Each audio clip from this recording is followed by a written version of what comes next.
phones so that we don't have that Wi-Fi issue. We're going live right now. Yeah.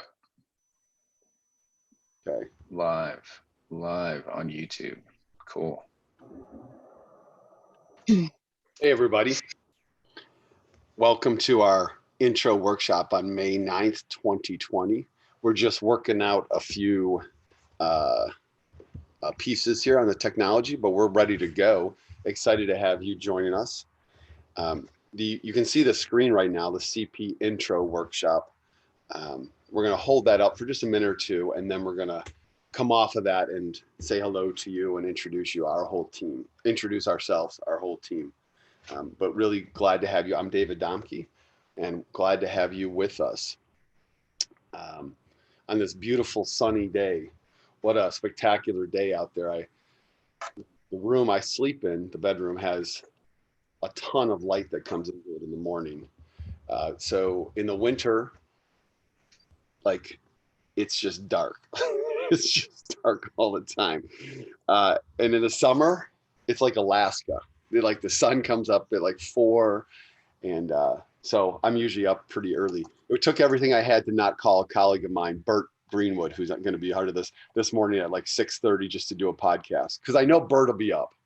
But really glad you're all joining us for this workshop. This is, we do this once a month as part of Common Purpose for folks who are just kind of getting involved with us and want to know more about our work. And our goal here is to go through a whole bunch of things and leave time and have plenty of time for Q&A. I'll be done here by 10:30 at the latest this morning. And then if you're watching this at a later time, because it'll be recorded and up on our YouTube site, well, welcome to this as well. Charles, could you do me a favor and pop up the impact page for us on our website? I want to use this as a 90-second kind of introduction to us before we personally introduce ourselves. Sure, hold on. Thank you. And everybody, you know, this is the Zoom world right now, and we're privileged and fortunate to be in it. Certainly we'd rather be in person, but being safe is the most important thing. Also, I think it's good to note that there is kind of a flow for this workshop, but we like to jump around a little bit. So you're going to get some ad hoc stuff depending on what we're feeling like. Yeah, the flow is a little intro right now. Thanks, Charles. Welcome and intro right now. And then we go through a short session on why we are here. And then we talk about our core kind of principles, our 3 circles. And then we talk about our states of engagement, where we're at remotely and on the ground. And then we finish with some kind of like some commitments, So we started in 2018 as an organization, Common Purpose. So we've been around a little over 2 years, and it was spurred by 2016, but also by some much deeper civic commitments that everybody on our leadership team has to our work. It's a kind of long-standing commitment to a better world that we're committed to in Common Purpose. And this is just a quick overview of our impact. This is all part of our website, cpnow.org/impact. We worked in 14 states in 2018. We're working in 20 states in 2020. And by working in, that means we do plan to travel again this year, if at all possible. And we might not get to all 20. But it also means that we're doing remote work, and there's quite a bit of that. And we'll certainly talk about that today. We have 30 plus local state partners around the country that we've worked with. These are incredible organizations that we've had the chance to work with. That's part of what makes us us, is we don't do our work, we do work with partners. We have 100,000 voter contacts. We're well over that. These numbers are really from 18 and 19. We're well over that now. And those are calls, door knocks, texts, letter writing, emails, tweets, all kinds of stuff that we do. We're committed to touching in multiple ways. We're part of a larger political ecosystem. We have over 2,000 active volunteers in our organization, folks who are on our email list. And so action one on this workshop is to make sure you sign up for our email. You can do that at the bottom of our webpage, but we'll also drop it into the YouTube chat, the link on that. So if no other action comes out of this, we would like to have you sign up for our newsletter. Well, that comes out once a week, and it's just a whole list of action opportunities. We have 40 plus leaders. We're committed to next generation leadership. You're going to see a whole group, not all of us, but a group of us on this workshop, where we are committed to not only doing civic work, but to making sure that the next generation, however that's defined for us individually, comes along and has our full support. We're in this together. And then lastly, we have more than 900 donors since we first started raising money for this organization in July of 2018. What an incredible body of support and gifts that make this possible. And so many of them are people who do work with us, and we love that. We just love it.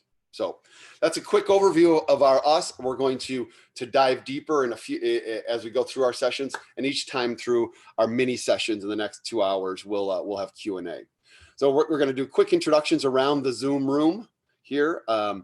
I'm David Domke. It's really great to see you. I am broadcasting live from my basement, and I'm somebody who does civic field work and education for common purpose. And each of us is going to answer one fun question, and that question is, what one food of any kind, if you run out of it in your house, it's a crisis. And for me, it's butter. All right. If we run out of butter, I'm in deep trouble, because I love toast. I make cookies. I got to have butter. Okay. So I'm going to toss it over. We're just going to go around the Zoom room. Right to my left in my Zoom room was Maria Bando. So Maria, you're up. Hey, everybody. Wait, hold on. First of all, David, you make cookies? You make cookies as well, not just eat cookies? Yeah. I'm going to have to come by and get a batch of those sometime. Check that out. Anyways, hi, everybody. My name is Maria Abando. I do development with Common Purpose, and I'm also a co-lead for our Iowa team. And for me, that food in my apartment that I'll be really upset if I don't have, and I'm going to share it with all of you today, because I know you're not going to judge me. But chips and salsa, like just a good tortilla chip and like a good chunky tomato-y salsa, used to be my meals, like my dinner, my lunch, like through college, and it's just like I have to have it all the time now. So that would probably be it. And I'm going to bounce it over to Bert. Thanks, Maria. Hi, everybody. My name's Bert Greenwood. I'm a consultant with Common Purpose. I work primarily on the financials with David. I'm also co-leader with MJ for Florida and a volunteer. Let's see, what would my favorite, I think the thing I would have to have is tea. I have to have tea. If I don't have tea, bad day for everybody. And I'm going to pass it to Daniel. Hi, everybody. Good morning. My name is Daniel Caseberg, and I've been with Common Purpose since the beginning of this year. For CP, I do work with the Washington team, and then I'm also one of the Texas state captains with my good friend Channing, who I met at the University of Washington. I am also happy to be working on some of our remote work options right now, like phone calls and text and letters and that type of thing. So looking forward to working with you all on that. The thing that I probably need to have at all times is Trader Joe's vanilla almond clusters. It's the best cereal. David's shaking his head. It's the best cereal in all of Trader Joe's, and I just finished my last box before this, so I'm gonna go run out and get some more right after we're done with this call. Thanks for being on.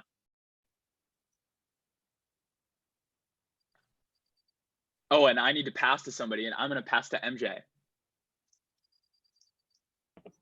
Good morning, everybody. Thank you so much for joining us this morning. I'm MJ. I'm the community manager for Common Purpose. My job is essentially to connect with you all. I love being on Facebook and letting you all know what's going on, how we're staying connected and to the work. This is really exciting for me. I'm also the co-lead for Florida and with my amazing partner, Bert Greenwood, and also leading a Spanish speaking group. More on that very soon. And I think the one thing that I can't live without, if it ran out, would be milk. I drink milk with coffee. I eat cereal. Like, I get grumpy if there's no milk in the morning. So that's my one. That's mine. I'm gonna go ahead and pass this over to Wale. Hey, my name is Wale Akinlosotu. I am the program manager for branding and marketing. Though I'm also a team lead for Georgia, and the one thing I can't live without would be eggs, because I use eggs with everything for dinner, breakfast, lunch. So I'll pass it off to Larcy.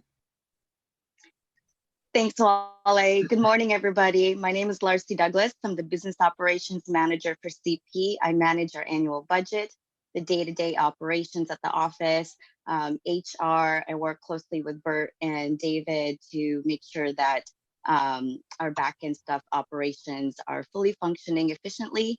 I would have to say rice. Got to be the Asian in me or something, because I gotta have it. I've tried so many times to try to substitute it with cauliflower. It just doesn't quinoa. Just sometimes I have to go back to it. So I have to say rice. I'm gonna pass this over to Charles. Hello. I'm happy to be here. I'm actually more awake now than I usually am. And I'm gonna start with the reason for that, which is the thing that many of us can't live without. Nobody said yet, but it's this what's in this cup right here, this cup of gold. It's coffee. That is the reason why I was able to join you this morning, and about half the team. Coffee. Okay, that's what we all need. It's how you're able to watch this probably for 2 hours. Is this right here, and you're gonna get more and more over time. I help run Common Purpose, and I'm responsible for a lot of technology stuff, a lot of marketing stuff, a lot of general support stuff. I'm just happy to be here. I'm a super happy to be here on a Saturday morning guy. That's what I am. I'm going to kick it over to Bert. Wow. Are we ready to do the intro?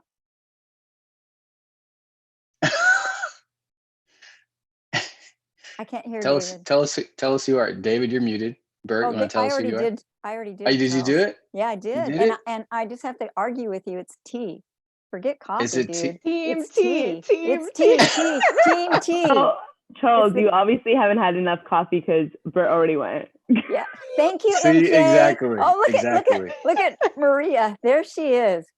I love it. It's tea, baby. That's why I started with the coffee and not with my name. So there you go. Daniel, can you stop eating your almond clusters for a second and come back on the screen? Hey, everybody. I mean, you're all who's watching this. This is, inside politics right here for us. But Daniel, that is a fine beard you're rocking there, man. All right. Okay. He also has a haircut. Yeah, check that out. Courtesy of someone on our team. Curtis, did Wally do your hair? No, I did it myself actually this week, little by little, one day at a time. Oh I love it. Looking good. Solid. But thank you, David. I appreciate it. It's coming in. Yeah. Thank you. You got it, man. So our next thing is Bert and Wale are going to talk about why we are here. Then Charles, Maria, and Daniel are going to talk about our kind of core elements, what makes us us. And then I'm going to talk about our states and why we're in our states. And then Larcy and MJ will close us with our commitments. So right up next, Bert and Wale, and the rest of us are going to kind of go away a little bit, so you're just focused on them. Well, I want to jump in here really quick because we tend to forget this part, but it's totally fine. So there's a way that you can follow along with us. There's actually there are a few handouts. And the first one is kind of an overview of who we are. And I'm going to show you here on the screen.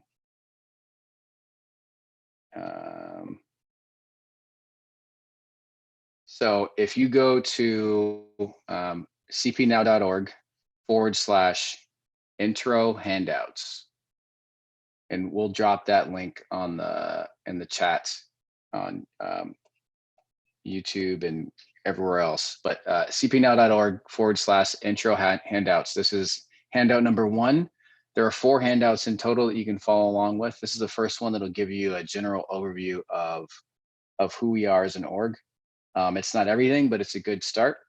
So feel free to go there and pull this first one up as Wale and Bert walk you through the next section.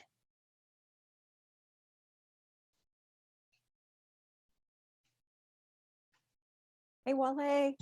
Hey, so Bert and I are going to share with you guys why we're here today.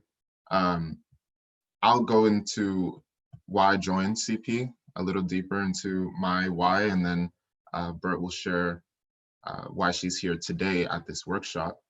And we encourage you guys to also participate and just share with us why you're here in the comments. And if you don't have a YouTube account, or you just don't want to post on YouTube, you can also share your responses with the number that's in the YouTube comments, 253-237-4761. So I'll start off by asking Bert, why are you here today? Hey, Wale, it's good to see you. Good to be here. Gosh, we've been doing this now for a few months together, right? And every time we do it, I learn a little bit more about you and about Common Purpose. And it causes me, I love doing this part because it causes me to think about why I'm here. Like, why did I get up, early on a Saturday morning? And it's all about community and it's all about connection. It's been a tough week. It's been a rough week. A lot of bad news. And I had the privilege of watching Stacey Abrams earlier this week. She was interviewed for about an hour, and she made this statement, and it's why I'm here today. And this is what she said: I don't have the luxury of bleakness. My responsibility is to make the next generation even more hopeful for what's to come. And she was talking about some real specific things in the news, and it really touched me. And I thought, okay, if Stacey Abrams, a Black woman in Georgia, can say in this week, I don't have the luxury for bleakness, neither do I. And I need to be here and I need to be with you. So I'm here for the community. I'm here for the mojo. I'm here because I believe in our message, but most importantly, I'm here because I believe in you, and it's my job to lift you up. So Wale, tell us all, why are you here with Common Purpose? Thank you for sharing that, Bert. Yeah, it's been a tough week, but it's good to be around a community that cares and goes the extra mile to put their care into action. And so that's a big part of why I'm here today, because of the community that I found and I've been able to build with Common Purpose. It started with my first trip to Florida, and you were on that trip along with David, Charles, and a lot of other CP community members. And so that trip let me know what Common Purpose was all about. And it showed me the power that we each had when we were able to travel to different states and support our partner organizations and underrepresented communities, and getting them registered to vote, getting them out to vote. And so I joined the Common Purpose team because I wanted to bring that same power and awareness of the power of our vote. And I wanted to bring that to the communities that I work with here in Washington, here back at home, because a lot of the communities that I work with are underrepresented. They aren't traditionally incorporated and brought along into the political civic process. And so I think that if we're able to get more involved, if we're able to be aware of the power of our vote, then we can see a lot of changes in our community. We'll also see more people get involved with the process by running for offices and building organizations. And so organizations that solve our issues. So I just find that being able to learn from this group and build with this group also helps the communities that I want to impact, whether that's the Black African community or just young groups, young people. And the fact that I get to work with CP and build out like our millennial generation and our efforts with that group is a huge blessing, because I get to bring my friends, my community along with the work that I do. So that's why I'm here today. And yeah, just being around people who are action oriented and who care about community. It's very important in the midst of a pandemic and being stuck at home 24/7. So that's why I'm here today. I would love to hear from the community who's watching right now. If you guys can share on YouTube, feel free to post your comments of why you're here. It can be short and sweet. It could be long and much deeper. If you don't want to post on YouTube, we have the number there, 253-237-4761. You can shoot us a text and we'll share your responses. We can give it some time. Wale, while we give them time, let me ask you, if I reflect back on what you said. So you and I, we've been partners in this for a while, and we couldn't be more different, right? So I'm always led by what you share to ask this question over and over again. And this week, I think it's a really important question. How do we, as the common purpose community, how do we come together and give you as an emerging leader the hope and the belief that you can continue this work and that you matter to our community? What do we do? I'd say just showing up is a huge part of that. You guys being here and supporting the work that we do as Common Purpose, being involved with our initiatives, whether that's traveling or our advocacy work, that is a huge support, as well as inviting your nieces and nephews, the young people in your life, and sharing the work that we do and inviting them to the CP Next initiative that we have going. That's also a huge way of supporting the work that we do. So yeah, your presence is a blessing. We would love for you to invite your friends, family, so that we can make an even more, make a even bigger impact. Excuse me, I need my coffee. But yeah, so we don't have anyone who has shared. Oh, we do. We have a comment from Carolyn Barclift. We can't address any of the issues that must be faced, confronted, changed without elections in which every person entitled to vote has that opportunity to participate safely and easily. Yes, that is huge. Especially with the pandemic right now, ensuring safe voting and access to voting is huge. Are there any other comments that you guys are seeing? I'm not getting any responses through the text, so we can pass it on. Charles, you want to push this forward? Totally. Give me 1 second here. I may have opened up too many windows on my. Oh, there we go. It was not going to the next thing. Okay, so we're going to jump into what has become the core of who we are at Common Purpose. It started off as just a really simple way to explain our principles in the field of doing field work, and it has quickly become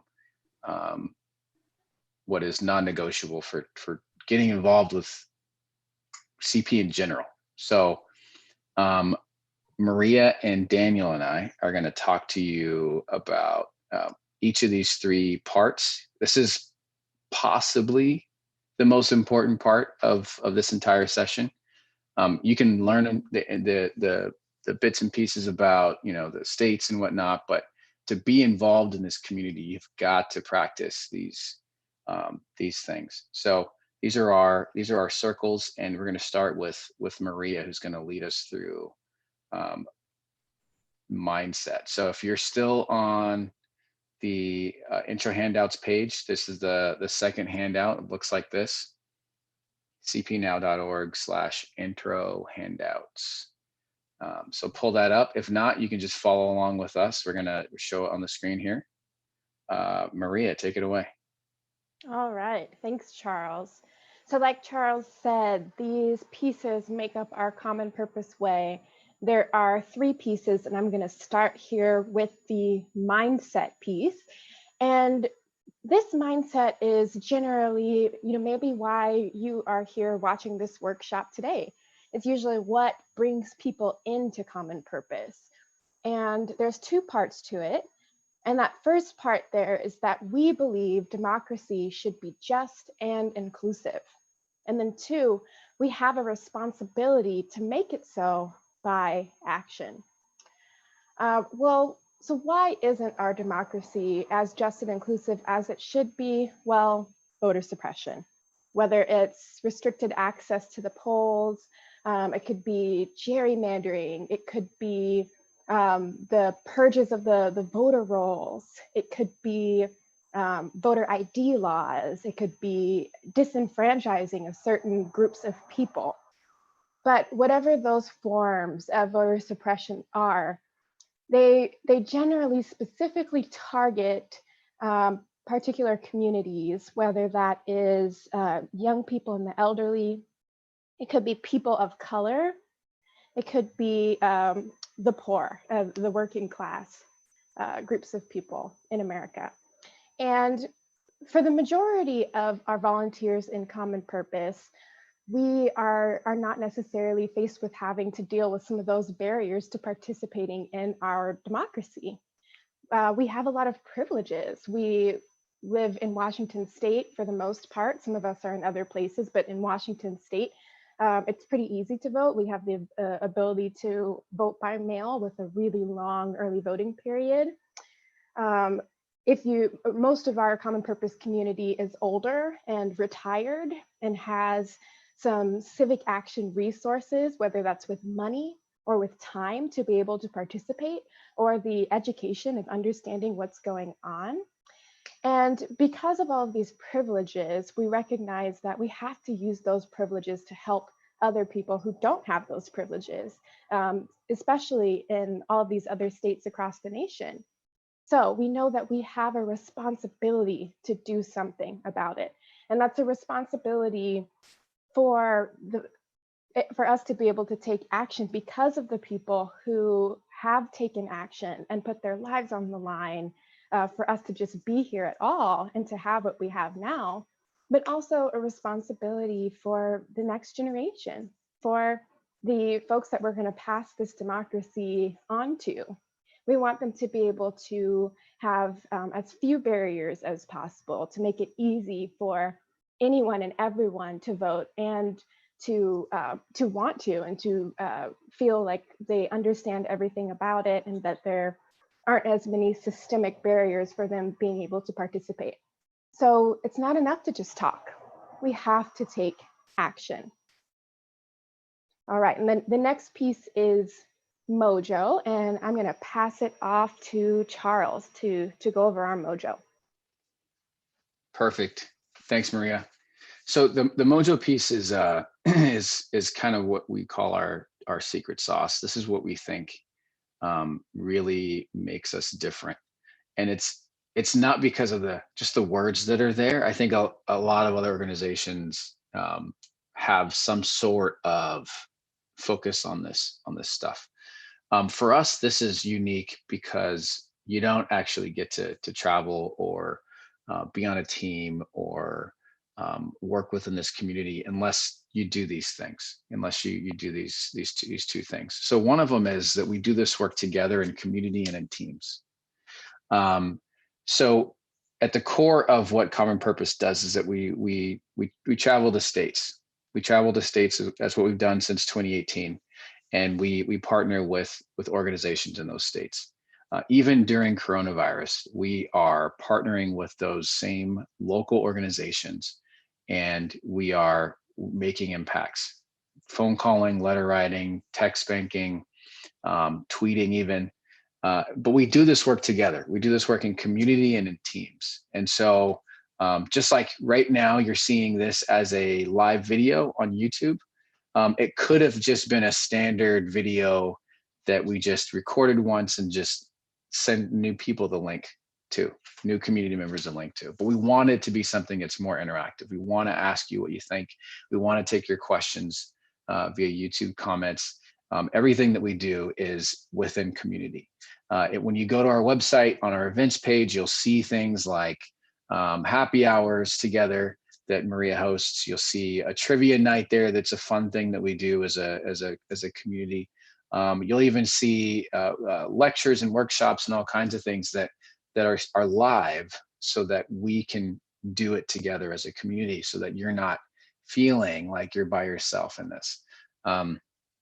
So that is a non-negotiable for us. That's something that we did before quarantine, and we're doing it during quarantine too. Is doing this work together.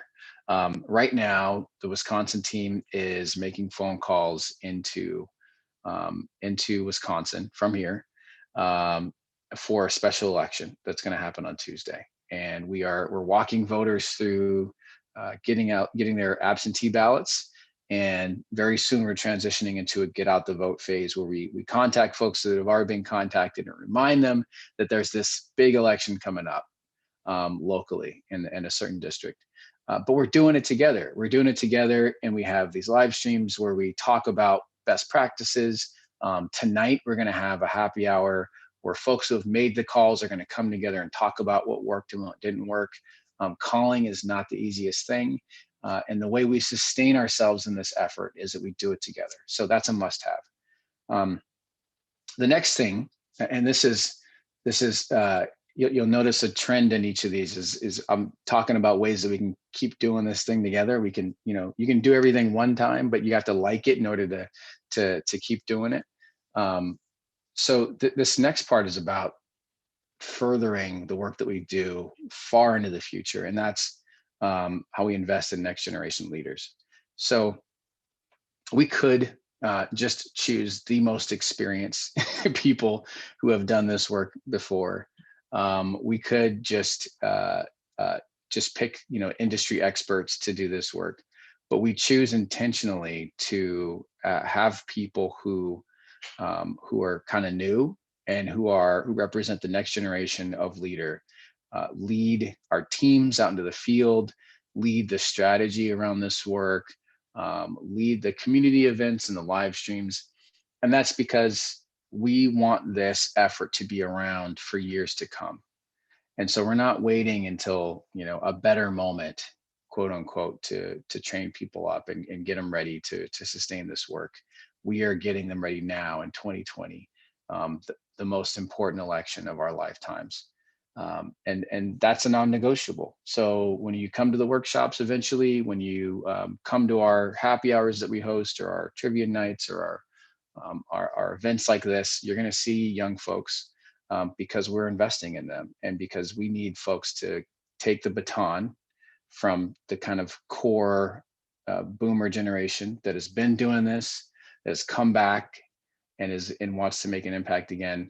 We need someone to take that baton and continue the work. And so we invest and prioritize next generation leaders in this work. That's our mojo. That's the kind of heart of who we are. And we think that makes us really different. Now, none of this stuff happens unless we actually get some sort of result out of it. So the next section is mobilize, and that's all about the action. Daniel?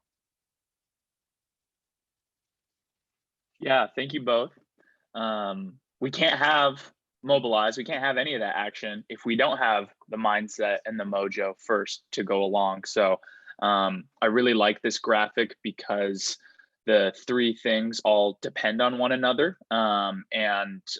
Mobilize, if the first part of mindset is, or the second part of mindset is that we have a responsibility to make it so by action, mobilize is that action element. And so that's what I'm here to talk about today. And it looks different now, maybe than it once did pre coronavirus outbreak. And so I'm gonna also talk a little bit about what it might look like in a typical year versus the atypical times that we're living in right now. So we, first and foremost, the central work of Common Purpose is that we register and catalyze voters in key states across the country. There's a difference between that register and that catalyze. In a typical year with Common Purpose, it means that we will travel with large teams of volunteers into states first in the first beginning part of the year, sometime in the spring or early summer, to register voters. And that means just working with a partner organization, going into their community, making contacts, and just walking the neighborhood and really meeting folks, getting the partner organization more exposure in the community. It just means meeting folks where they're at and really letting them know that the partner organization is there. They care that the people are registered, and they want to make some sort of initial impression, right? We return back to the Northwest and Seattle over the summer, and then those same teams of volunteers led by the same folks at CP then go out again back into the fall to work in those same states with those same partner organizations, walking those exact same streets to go and catalyze those voters. And that means we want to turn them out to vote for who the partner organization believes that we should be voting for, right? But it's not simply that we're asking folks to get out to vote. We're also asking them to be the catalysts for their own communities. So once we've done that first initial work in the spring to get them registered, they can move on and start getting their own communities and their own people registered, right? And then it's that catalyzing effect of once we return, we're just simply activating folks, and hopefully in turn, they're activating people in their own community as well, and really getting out the vote. So that's what it looks like in a typical year, is first that initial registration, and then that second, that catalyzation and getting out the vote, again, with the same partner organizations and the same type of collective spirit. Now, in the times that we're living in right now, it might look a little bit different. A lot of what we're doing right now is remote work, and so that means we are calling folks on organizations' lists to help get them registered, and which is, it's really unprecedented to register people over the phone or over mail or over a text message, right? We're trying new strategies with that. We are working with partners in Virginia and North Carolina to help get out the count for the census. And that's something that partner organizations are asking us to do right now because it increases that civic participation, and it's similar to what we would be doing in the spring anyways. And eventually more and more, Charles mentioned it, we have get out the vote efforts like the special election that we're seeing in Wisconsin, and we'll continue to have other special elections and things that come up between now and the fall. And so right now, it's not the, it might not be the spring travel, summer return, fall travel again. It's going to be a lot of different things, and it's going to be a confluence of a bunch of different types of action that all help us get to that goal of getting folks registered, allowing folks to participate civically in their communities, and then catalyzing them to turn out for voting justice candidates and causes later on this fall. The second point of mobilize is that mobilization needs to happen in a way that we feel philosophically and logistically sound about. And that means that we follow the lead of our partner organizations. To follow the lead of a partner organization means for us to be in service of their missions and not of our own agendas. And so I'll explain what that means first logistically. We know at Common Purpose that we're all well-equipped leaders, good project managers, and good political brains, but we also know what our limitations are. And we understand that we couldn't take teams of, let's say, 50 to 100 volunteers from this area to show up in a place like Houston, Texas, and begin to imagine that we could even just start knocking doors on our own, right? We need a partner organization there to help guide us through the community. They are going to understand which doors we're knocking on, why it's important that we're knocking on those doors, what are the type of people that we're trying to reach, what are the ins and outs of this community, what are the issues on the ground, what's really going on in this community. And so I think that for one, just logistically, it's really important that the partner organizations that we work with, they drive the bus, so to speak, and really get us to a place where we can be doing good work and positive work for them. Secondly, it's also philosophical. We also want to be an organization that understands that we can't be the group of Northwesterners, Washingtonians, Seattleites that can come into a community across the country and expect that we know any better than that community knows for itself. And so it's really important for us that we also, again, take that back seat, let the partner organization drive the bus to really serve their communities, and we're in service of what their mission is. It's very important for us that we are not that group from the Northwest, and that we are harnessing all the privileges and biases that we enter into this work in. And we mitigate that the most when we just simply follow the lead of our partner orgs, and it always turns out the best and the most successful. And the impact handout that we were going over early, I think, demonstrates just all the success that we have with doing this model. Yeah, that's Mobilize. And I think we're going to do Q&A now, Charles. Yeah, let's do some Q&A here. I'm gonna pop this off, and we'll see if we'll take any questions. What we didn't do before we started this was ask people to submit questions. So let's actually let's go through some like common questions that we get if we don't have any questions. Maria and Daniel, you want to take that? Sure. Let's see. What do I get asked a lot about Common Purpose?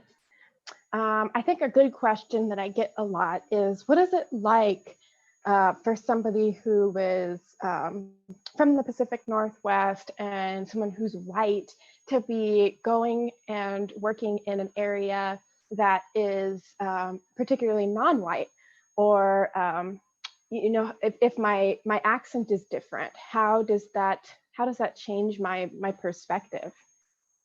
Should I answer it, or Dan, do you want to go ahead? Yeah, that's a good question. I was also thinking about that. That's a really good question, Maria. I think one thing that I think we always try to keep in mind in answering that question is that one thing that I always like to pose back to people is let's consider like what our alternative is. And I think that the alternative is to just not be doing the work. If we ever encounter a thing that makes us uncomfortable or gives us any shadow of fear about the topic that you're talking about, the other alternative would just to be not performing the work. And I think that we want to encourage folks to understand that that's like, in this moment, we can't accept that. And that we need everybody to be here and participate. We need everybody to show up as themselves and as their best selves, even if that means feeling a little bit uncomfortable or being in a situation that is uncertain or not what you're used to. And I think that in and of itself is an act of selflessness and service of these ideas that we all work towards, and that we all signed up to be in service of when we started to work for Common Purpose. And so for me, although although it might be, you know, those types of opportunities where something's uncomfortable, and there's going to be plenty of things that are going to help mitigate that. For one, it's going to be, you're going to have the lead of CP to help you guide you through that. You're going to have super volunteers that have been taking multiple trips and have been doing this work, who you can, folks like Bert Greenwood, who are really, really good at this and help bring people along and make them feel welcome. You have the partner organizations who are getting you amazing training, both about the issues in the community, and then certain like cultural competency in the community. And you have really a lot of preparation from us as well. There's all of those things, but I think really what it is, the thing that pushes people, or should push people over the top, is just understanding that it's not acceptable to not participate in this time. Yeah. And I'd be curious to hear what you had to say too. Yeah. You know, I really like that, considering the alternative partner, remembering that if you've got the privileges, you could probably do something about it. But I guess the other piece is, people get really worried about being Pacific Northwest, or if they go to the door and that they can tell that I'm not from Texas or I'm not from Georgia. So what is that interaction like? How does that change? And the way that I respond to that is remembering that when you're doing this work, you are, first of all, you're going to be a volunteer from the partner organization that is already on the ground. So when you identify yourself, you're going to be saying, hi, I'm a volunteer from this organization on the ground. And that usually helps. But if they can tell, you also want to bring yourself to it as well. Be honest and be very truthful about why you're there. And you could say, you know, you're right, I'm not from here. I'm from Seattle, but I flew out here and I came all this way to volunteer because your vote matters to me. Your voice matters to me. Participating in this election is going to be important. It's going to be how we can make progress and how we can get some change happening here. So it mattered to me that much that I came all this way to talk to you. Yeah. And usually people, it could help get your foot in the door a little bit more. And they'll say like, wow, you really came all that way. And they'll be interested in hearing a little bit more. So I would say, if anything, it just helps. Yeah. Yeah, it's really more often than not that we have experiences where people respond really well to that, where they're just amazed that somebody would come out all this way just to knock on their door. Totally. So we've got a couple questions here, and I think we can answer some of them now. Oh, okay.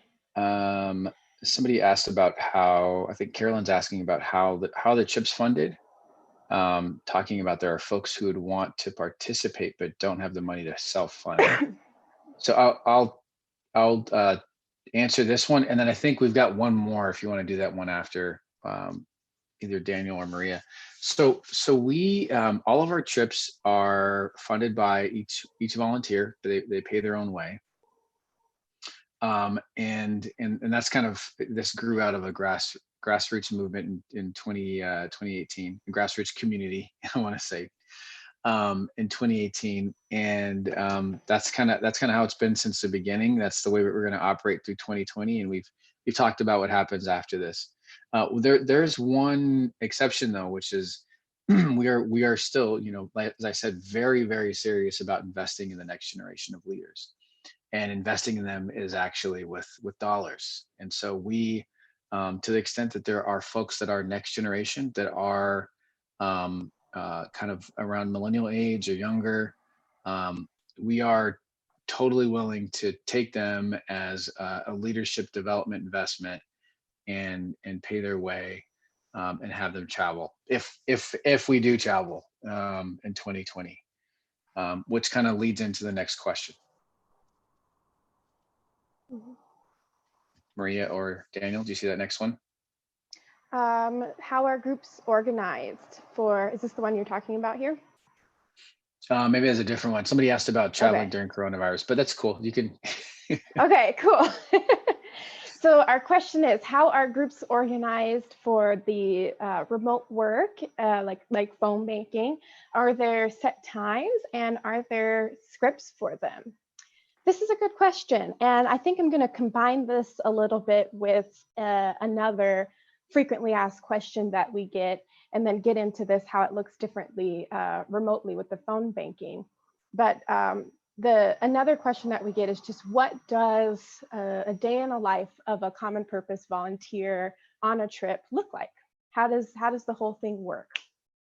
So normally when we are traveling, we will have made our connection with the partner organization on the ground. Your state captains will have talked about a good strategy, a good place to go, a good week that they're going to be traveling. And then they say, come along with us if you can, anytime during this week. It's usually about 7 days or so, or 5 to 8. Some of them have been like 10 days or something, but usually around a week when people are traveling, and you can come along and join for any portion of that. And usually you're gonna fly in and everyone stays together. That's part of the mojo that Charles was talking about, of being together and being in community and being in teams. Whether that's someone on the team finding a good group rate at a hotel, or maybe that's like Team Wisconsin that Charles heads up, where people stay, you guys stayed in like a college dorm once for something. And it sounds like that was a fun experience. And let's see, when we were in Nevada, it was cheaper for us to stay at a casino. So some people did that. But usually it'll be a central place, a hotel where everyone is going to be staying. And you'll get up in the morning and you'll meet together for breakfast, talk about the day. And then you'll go straight to probably your staging location, which will often be the headquarters, the office of the partner organization that we are working for. And the partner organization, like Daniel was talking about for the mobilized part, the partner organization leads on strategy. We don't come in and tell them anything about what we think is the best thing to do. So when we show up, we get trained. They have the scripts if you're phone banking. They have the packets if we are going out, packets of turf if we're going out and knocking doors.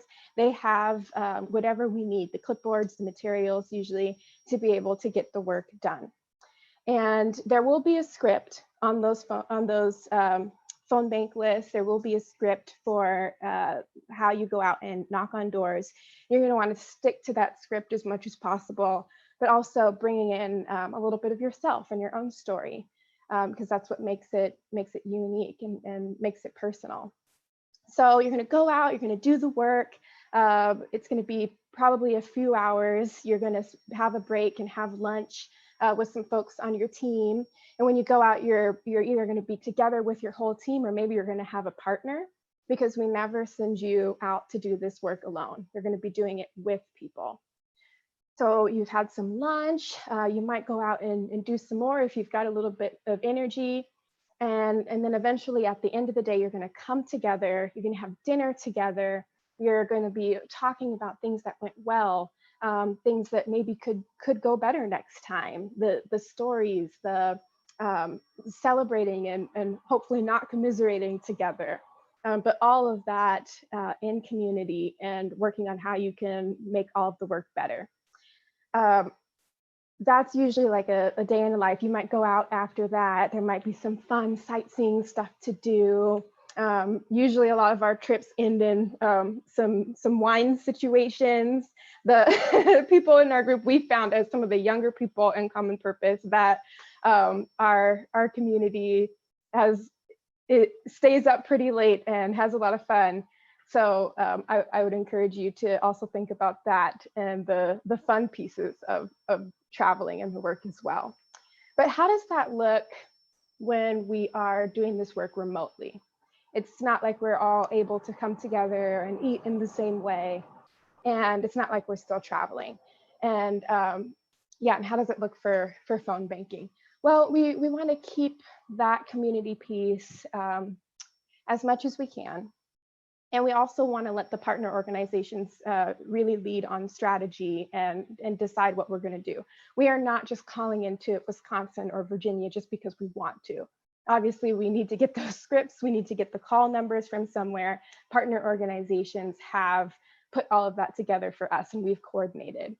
So the state captains or some of our staff will send you out the script. They will send you out any information that you need to know. And depending on the organization's capability in the state that we're working in, it'll either be like an auto dialer that will just automate numbers for you, or you might just get a list that you have to call.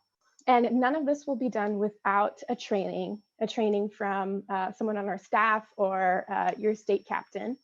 And at the end of this, there's going to be that coming together again. So you'll be able to do your calls, stick to the script with a little bit of your own flavor, and then you'll be able to come together. And like Charles said, they're going to have something later today for the Wisconsin folks who have been calling in over the past weekend. And you get to come together again and talk a little bit about the things that went well and generally how you did. And hopefully that there will be some really good answer rates because everyone's home because of coronavirus. So that's just a little bit of how the trips work and how it looks remotely. Sorry, I kind of rambled on there for a little bit. No, it's okay. I think you touched on one thing that sparked something I think we should mention now that's starting really soon. Daniel, your office hours that you're about to launch here next week. You just want to give a really quick preview on that? Yeah, sure. So yeah, like Maria said, I mean, you're definitely gonna receive a training, whether that's somebody from staff or team captain or somebody from the organization that we're doing work for. That's definitely going to take place. You're going to have materials and these set things for success. There's also going to be events that are time bound where you'll like be working with other people, right? Maybe you'll make calls all together and then talk about it right afterwards. But one thing that we're going to introduce actually starting this Friday at noon is a weekly like office hour, just like community check-in to if you're doing any type of remote work, whether that's phone calls or letter writing or you're writing texts, if that's for GOTV for Wisconsin, or if that's for our ongoing advocacy effort for mail-in ballots and expanded early in-person voting, all those things. If you have any questions about what's going on, you maybe need a little bit of extra support, maybe you had a really bad experience on the phone and want to get it off your chest, whatever it might be, feel free to just hop in the office hours, talk to me, talk to the other people that are there, and just kind of get everything out there. And that's going to happen definitely once a week for the next for the foreseeable future. All right, let's take one or two more quick questions.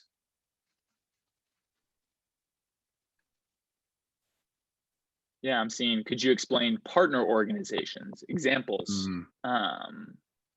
Yeah, I can just hop into that real quick. So we partner with organizations across now 20 states, and Charles is going to pull them up right now. And that it means a couple of things. So we work with organizations that are either voting justice, like mission-based organizations that do C3 work in voter registration and like civic participation. Examples like that across the country would notable ones would be You Can Vote in North Carolina, a great partner. Another one that I've worked with in my role as the Texas state captain is Move Texas, which prioritizes young people getting involved in the civic space. And one aspect of our work is C3 voter registration, just civic participation work. And there's many of those. In fact, the good vast majority of our organizations are typically like that. And then we also have the ability to partner with organizations that have that are political in nature, that are either like C4 or they're PACs. You'll see that D symbol in most every state means that we do have the ability to partner with Democratic parties, either directly with the parties or directly with candidates as members of that party. And then organizations that also have like political work. A great example would be New Virginia Majority, that has great C4 work and does extensive lobbying in the Virginia area. And I'm trying to think, guys. I mean, Maria could speak to this better than I could, but Common Purpose, the way that it's set up, we're a C3 political action committee and a super political action committee, and we're able to accept resources in all three of those areas. But it allows us to do different work and accept different work and different responsibilities depending on the type of partner organization that we're serving. Maria, do you want to hop in? Did I miss anything there? Oh my gosh, no. You're awesome. You're doing great. I love it when anyone ever mentions how could you support us. This actually brings me, and I think it will help answer the question that I think you were trying to get me to answer earlier on. Charles, can you do me a favor and just exit this for a second and just go to the website? So our website is commonpurposenow.org or cpnow.org, cpnow.org. It's on the screen here. And pretty much anything that you would want to know about it is going to be on those top tabs there. And shout out to Charles for working so hard and putting together everything for our website, which has gotten way better and it's been really helpful as a resource throughout the years.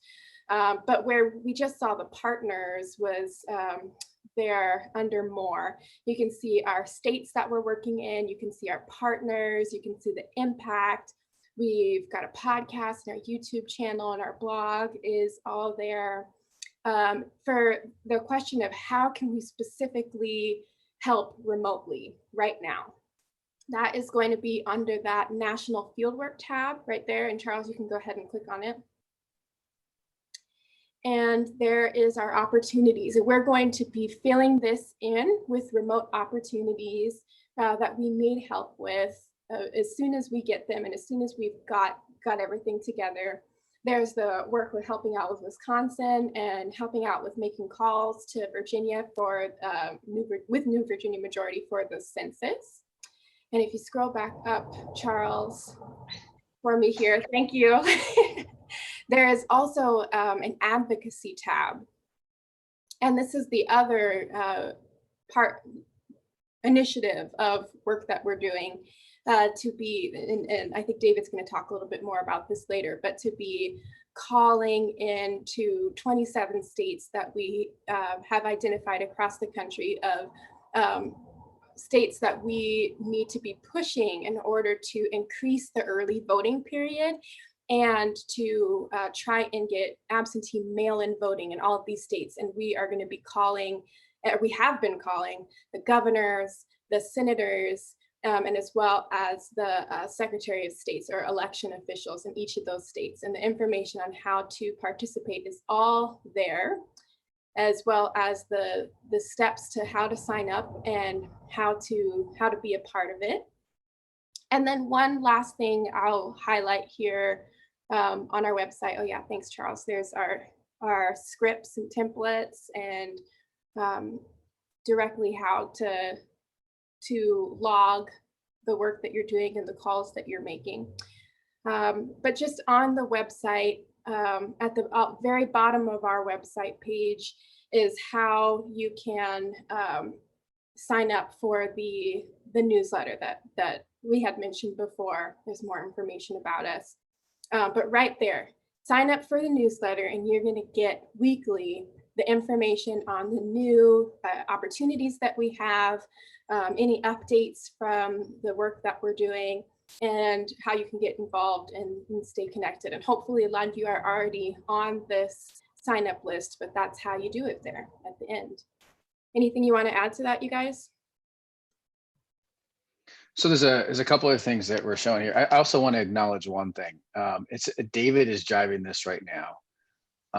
And I want to, so he's the entire time, my computer actually froze up and then David took over. What?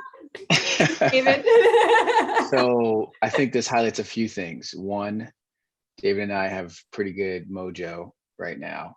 The other thing is that coronavirus has created a monster. Not only can David do lectures and other things, but he also has learned how to use technology in new and frightening ways. And so he has been the one navigating this website so deftly, as you have described each of the sections.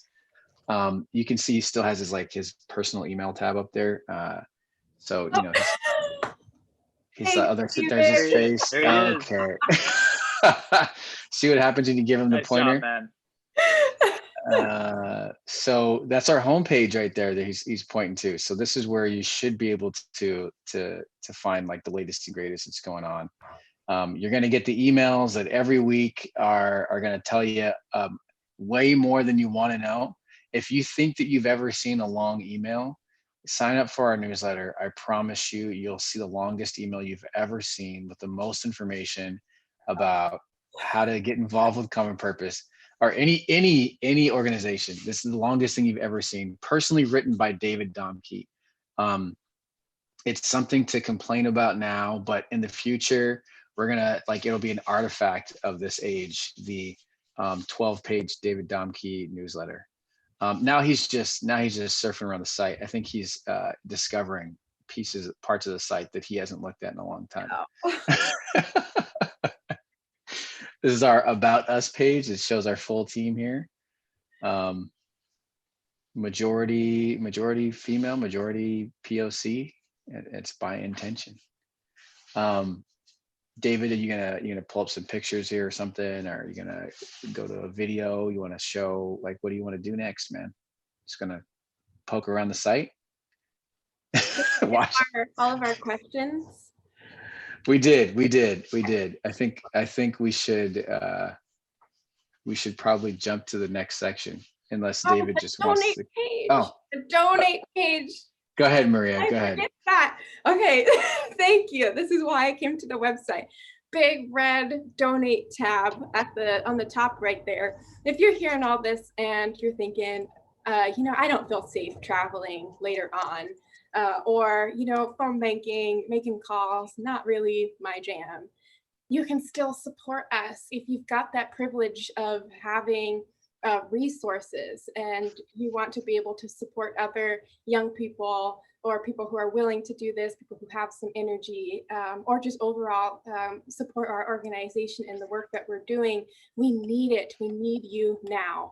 And you can go to our website. You can donate directly to the PAC part that Daniel was talking about. That gives us a lot of flexibility with working directly with candidates right there with the address or the button.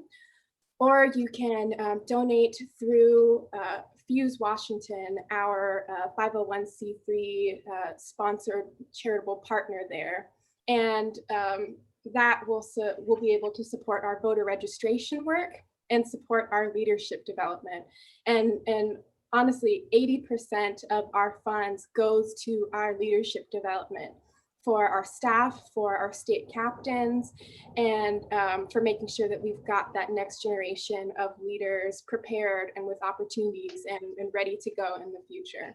So we need you right now. The times are honestly making this election still. I thought even before coronavirus, I was like, this is the most important and impactful election of my life. And now it's gotten even more important for us to get involved with voting becoming even harder because of coronavirus. So we need you and appreciate all gifts. Okay, David, I'm kicking you off, man. Thank you, David. Thanks, everybody. Thanks, y'all. All right, Daniel, Maria, thank you. All right, we're gonna hop into this next section, which is it's maybe the reason why you joined, just to hear more from the David Domke. No, but this is where we get to talk about some of our strategy of the states we choose and why. David, he's gonna say this probably once or twice while he's talking, but this entire workshop could just be this section. Actually, if you've got his email address or his phone number, and you have time to kill, call him and ask him about this section, because he'll talk. He can talk about this for a while. But I'm going to share this this first slide up. Am I sharing the right thing? Here we go. And then we've got a couple handouts too. So cpnow.org/intro handouts. You're going to want those to follow along for this next section. David? Thanks, Charles. Thank you so much. I do want to ask you, I'm going to go to the map in a second here, but I do want to ask you to put the 3 circles up again, because I want to say one thing about the 3 circles. Thanks. So everybody who's watching right now on live, while we're doing this live, it's if we were in person, we would have, at this point in the workshop, have stopped 3 or 4 times and had people talk to each other. That would have been essential to who we are. That's where we do the Q&A, but we also have you turn and talk to the person next to you. We also have you introduce yourself to somebody you haven't met before. The leadership team among us, we walk out among folks and we chat. It's really an important part of who we are. And it's one of the hardest things in this remote world, is to not have that. So we do what I'm a communication professor at the UW, or have been. I'm now, this is the work I do now, but I have been. And one of the things that over the years is really important is to, that I've figured out, or I've learned over time, is to really specifically ask people to communicate with us in moments of where touch is difficult, where communication is not as easy because there's a technology between you or there's cultural differences. So I would like right now to ask everybody who's out there watching to either send to our phone number, which is in the YouTube number there, or to enter into the comments. Here's the question I'd like you to answer, and I'm going to stop. I'm just going to stop for a minute or two and ask you to do this. Which of these 3 circles, mindset, mojo, and mobilize, is the one that for you is like the subway stop that you would like get on to common purpose? If common purpose is a train that moves around and does a lot of work, we all join that train at different points, different stops. Some of us because of our mindset, some of us because of the mojo, some of us because we want to do this work, the mobilize. So I would really like you just to tell us which one of these pieces is most resonant with you, and also tell us your first name. That'd be great, either in the YouTube chat or on the phone number right now. And I'm just going to stop for 90 seconds while you do that, and then they're going to come into me, they're going to get shared into me, and I'm just going to read a couple. Thank you.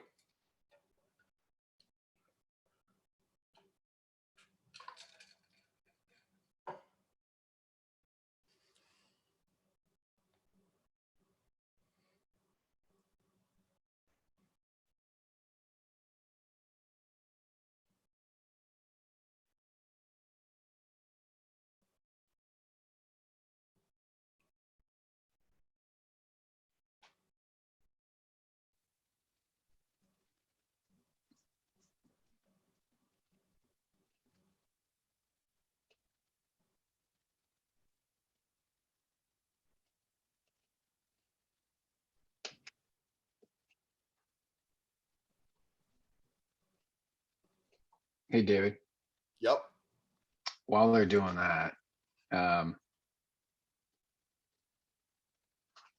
which one is the one for you? Mojo.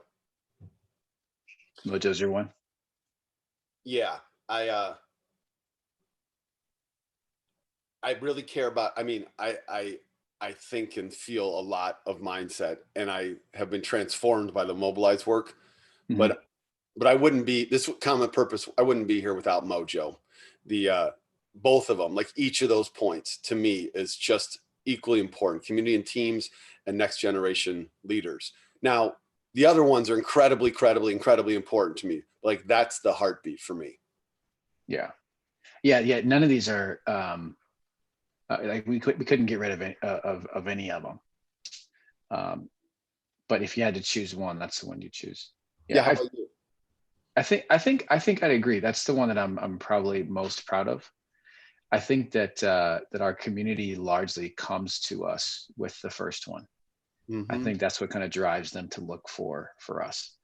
And then I think that that was mindset, the first one. But mobilize is what we see from campaigns, and it's the work that needs to be done. It's the way we make this all count, is to actually go out there and do something.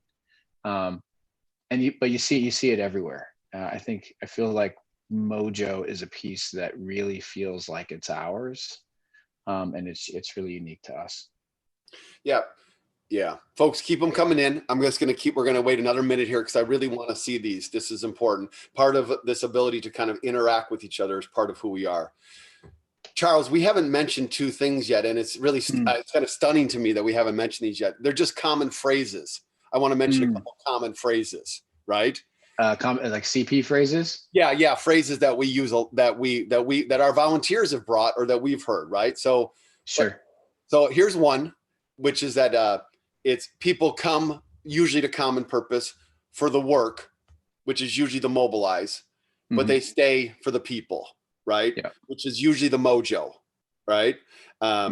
So people come for the work, and we love that. Come for the work because we got so damn much work we need to do.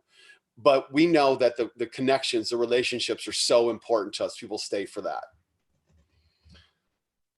Definitely. Yeah. That's why the mojo feels like that's the thing, right? Because that's the part that sneaks up on folks that they don't realize that they need. Yeah.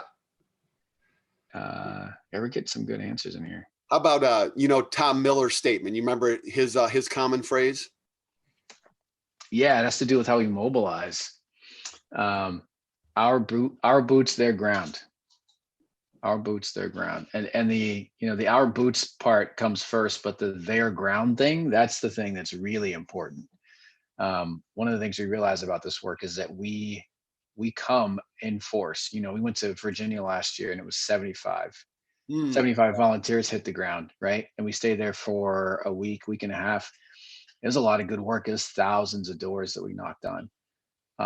But we were gone after a certain period of time. And there's a community there. There's a group of volunteers that are working there before we got there, and they're there after we left. And so whatever we did was to further their efforts, and whatever, impact we made, it was only continued by them. So our boots, their ground. Yeah. Yeah. We're going to read a couple of these in about 30 seconds. Here's one more. Further together, right? Further together, that we go farther together than if we go alone. And I just want to say that I had never done this mobilize work before we started doing Common Purpose. I'd never done it. Little intimidated, a little nervous about it all. Hey, I can get up and give a lecture to a couple thousand people, but like knocking on doors, that just seemed, a little uncomfortable to me. But you, Charles, and many of our other volunteers said, hey, we'll go with you. We'll do it with you. It's cool. Yeah, man. I think your first time was in Wisconsin with me in Milwaukee. It was. Yep. And it isn't intimidating. It is. And even when I go back out and do it again, and I'm somebody who, I enjoy talking to people, it is, you get a little feeling in your gut a little bit, and you're kind of like, okay, how's this going to go? And it almost doesn't matter how it goes, because you're doing it with a team of folks. Yeah. You're doing it with a team of folks. That's what makes the difference. Sure. Let's jump into some of these. We're getting a lot of good questions here, or comments. Yep. And then I'm going to move on to the states. Sure. So let me just read. I'm just going to go ahead and read them. Okay. Sure. So Len says it's mobilize. Larcy says it's mojo. Paige says it's mindset. But she doesn't want to choose just one. Totally with you. Paige. Someone didn't add a name to this. Mojo says, Mojo, this work is hard, and quote unquote, quoting you, Charles, that is just like straight out dangerous. But quoting you says, we do it together in community. And this person said, I have canvassed alone before, and it is really hard. Yeah. Being part of community motivates me. I'm going to come back to that in a second, Charles. I wanted you to say a little bit more about how, because man, when you talk about it, you and Maria talk about us doing together, man, like you get me going. Being part of something bigger, and that will go on long after I'm gone. Somebody says Polly says, mindset, I really want democracy to be inclusive. Hell yes, Polly. Carolyn says, can't choose. They're so intertwined. Kim says, hi, this group is inspiring. Kim, we love you already. All right. Peggy says, mindset for sure. First step as a newbie, inspiring. Let's see, this person, I don't know if this is Peggy or not, but I'm from Portland. I was in Seattle and attended one of David's lectures. I was inspired to go home and work on midterms in Oregon, but that was pretty much on my own. It was so hard, not much training or debrief, and alone. Charles, can you just say a little bit more about that, and then I'm going to move on? Yeah, this is super important. So that one part, you're right. You're right. And a lot of people actually quit. I'm talking about this comment around doing this work alone. And even now, we're starting to be fully transparent. We're grappling with this right now. We're all stuck at home, and we are, we're making phone calls and writing letters, and some of us are just by ourselves. It's tough to maintain that, but it's a necessity, because we realize that as people who volunteer, that you go out and maybe you went to Kim Shire's, office or something, and you're fired up to help her out, and they gave you a map and they sent you into a neighborhood on your own. And they said that was the most effective thing to do. Or you mentioned down in Portland. Yeah, it's effective to split people up, but it's a short-term effective thing. And it's not how we get people back again. A lot of people had that first experience and they didn't come back. That's not how we do it. When we go knock on doors, we go knock on doors together. You're with a team of people when you go out and you travel, but when you get that map, you're not walking up to a door by yourself or in a neighborhood by yourself. We actually start this work going door to door together, two to a door. Gradually, as people become more comfortable, you go, you're across the street from somebody. Even if you're, one street over or something, you are completing that turf together.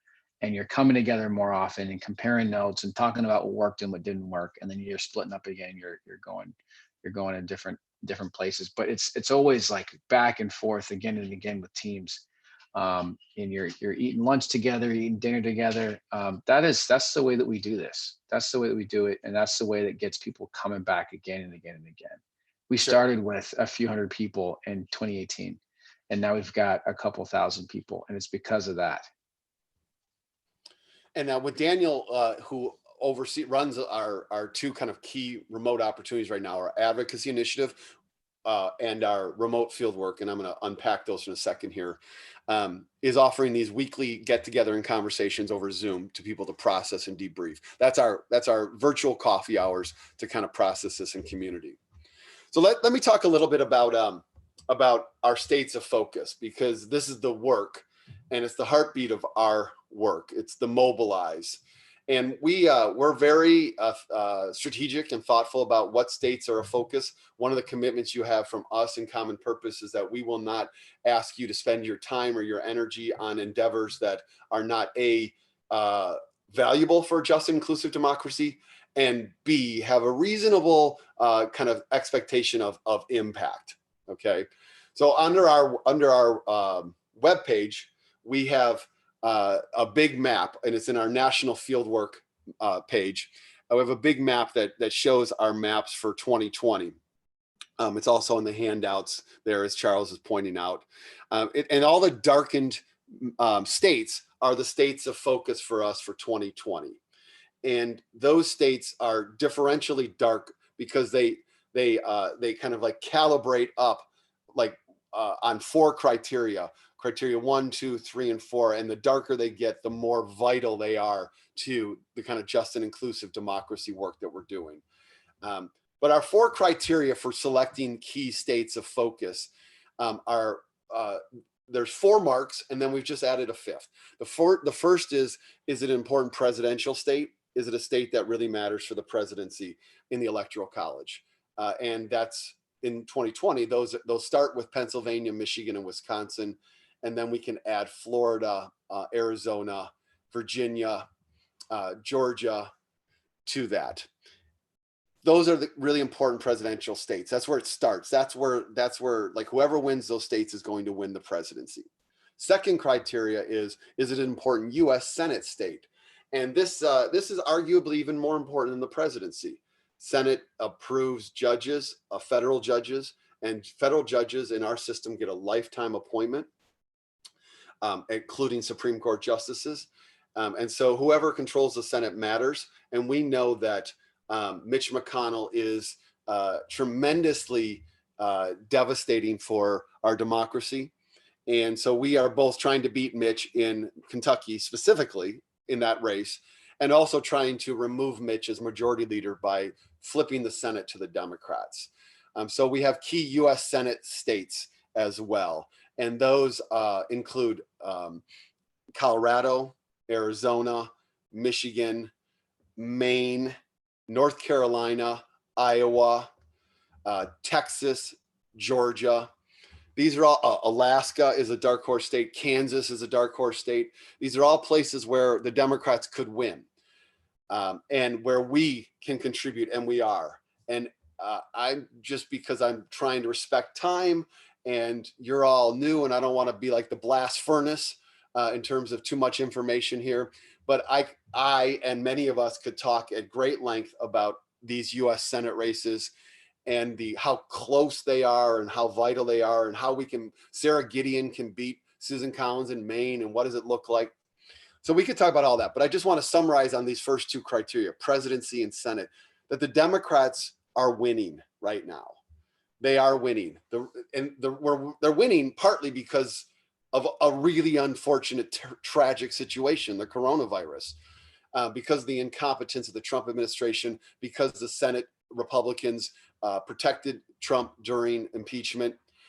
So in the presidency and in the Senate, the Democrats are winning. It's not by a lot, though.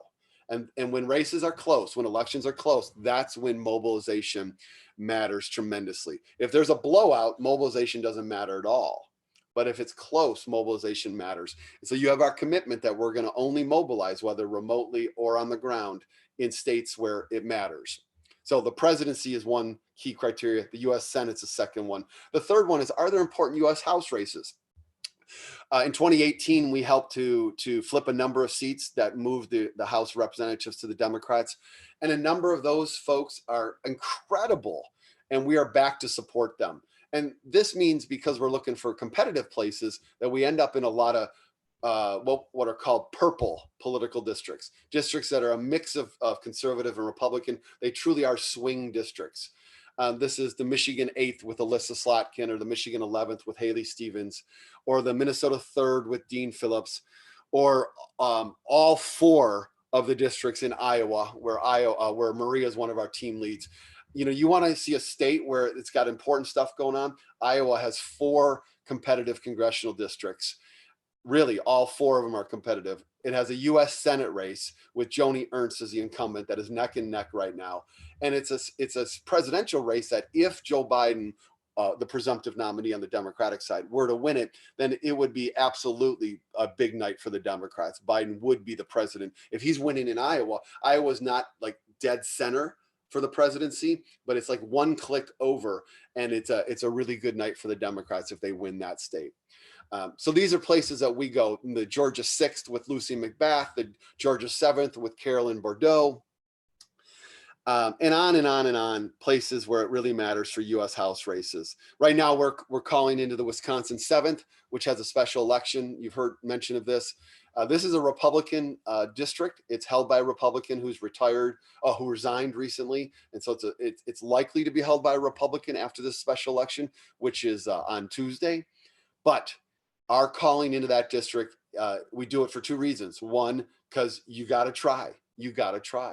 And this is not a blowout race. This is like a Republican lean by 7 points district generally. It's a district that could go Democratic if the conditions happen to be right and we get a little lucky. So that's a close enough district for us to try. And then second, we're calling into it because we're helping the Wisconsin Democrats to polish up their get out the vote practices and absentee balloting, which is a huge deal in this election. All right, to be able to help people to get absentee ballots. And we were a big part of helping to win the recent Supreme Court race in Wisconsin. And this district is a follow-up to that, to see how we can further hone the kind of mobilization practices that are part of COVID-19. So we've got a whole big calling endeavor going on this weekend for Wisconsin. It's the last weekend before the election, and right on our website under National Fieldwork is a link there to call for Wisconsin Dems. You get put into a software system that has your number show up as a Wisconsin number when you're calling somebody, and you have a script there. So it's all like in terms of function, easy. The challenge is the doing of it, because this is a Republican leaning district. It's not the easiest district to call into. You don't have necessarily a ton of people. You get some, but not a ton, who say, oh, I'm so happy to talk to you. This is more of we're not sure who we're going to get on the phone, but our job is to show up and make the calls and to do our best. And then our common purpose job to support you is to provide places to process, to support, to be in this together. That's part of the reason why Charles's Wisconsin team is going to have a get together today, just to kind of be in community on this. So the third criteria is House races. And the fourth criteria are state elections. These are state level Supreme Court elections, which really, really, really, really matter. They matter we're particularly focused on these in several key states in 2020. Ohio has 2, Michigan has 2, Wisconsin just had 1, Iowa has 5, Texas has a couple, I think they have 2, Michigan, I already mentioned, has 2, North Carolina has at least 2, and these Supreme Court justices are so vital for making rulings on gerrymandering, rulings on what kind of voting protocols are essential in all elections. So we really mobilize around Supreme Court elections. In Michigan, for example, this year, the court could go from 4-3 Republican to 4-3 Democratic. There's a Democrat who's likely to win very comfortably, who's on the ballot, and then there's a Republican who recently was termed out. The time length that he could serve on the court is out, and so it's an open seat, and the Democrats have a really great person who's on the ballot. Same in Ohio, there's 2 Republican seats that are up, and if the Democrats were to win both of them, they would gain a 4-3 majority on that court. We've seen the value of these courts in Wisconsin, where the Republicans have used the Supreme Court very effectively to suppress votes. And we've seen it in North Carolina, where the Democrats have made a lot of gains, and they've used the courts have ruled progressively on a fair and just world, where they've helped to unspool the gerrymandering in that state. All right. So state elections really matter. They're Supreme Court elections. They're also ballot initiatives. We've helped to pass automatic voter registration in Nevada in 2018. We helped to pass same-day voter registration and no excuse absentee balloting and an anti-gerrymandering initiative in Michigan. We helped to pass an anti-gerrymandering initiative in Ohio. These really matter in terms of ballot initiatives. And in Florida in 2018, in one of our proudest moments, we helped to pass Amendment 4, which restored voting rights to 1.4 million formerly incarcerated people who had been disenfranchised for life. So we work really hard on ballot initiatives for a just and inclusive democracy too. Those are our criteria. That's how we select our states. What I'd love now to have you do again, you've gotten through in terms of texting and logging on to the YouTube page. Is there a particular state on here that really gets you energized or gets you fired up? It doesn't mean you're going to necessarily be able to do remote work there or to travel there, because we know there's a lot of factors that play into that. But is there a particular one that brings you here today that is part of this? I'll tell you that I went to Kentucky in 2019, and we went to Kentucky in 2019 for the governor's race, because the Kentucky Democrats there said, look, don't just show up in 2020 if you want to beat Mitch McConnell, because that's too late. We need you here in 2019 to help us build infrastructure. And they said it's a long shot in the governor's race, but Andy Beshear is a good candidate, and Matt Bevin, the Republican incumbent, is a horrible human being. So if you're willing to come in 2019, so 13 of us did, and we knocked 3,700 doors the last weekend before the election. And Andy Beshear won by 5,100 votes. So Kentucky is near and dear to my heart because of Mitch McConnell there and because of our victory with Beshear. And Beshear's very first act as governor was he signed an executive order that put in restored voting rights to 140,000 formerly incarcerated for life, disenfranchised for life individuals. So that's a state for me. Is there a state for you all where you're like, I think that I would really like to be connected there? Let me just tell you that if the answer to that is no, that's great, because we will be glad to direct you. But I'm just going to pause for a second while you toss in some of those answers, and then I'm going to kind of wrap up this portion and see. Oh, or also toss in any other questions you've got about any of these states. Okay, so I'm going to pause for about a minute and just give you a second.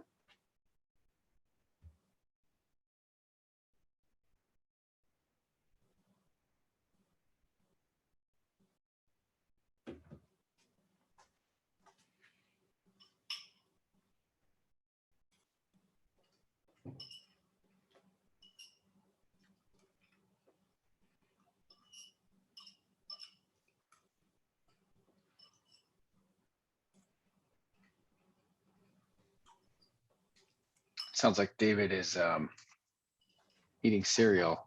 No, Wale, I'm eating some eggs. This I'm is eating some Charles. eggs, Wale. Eating eggs?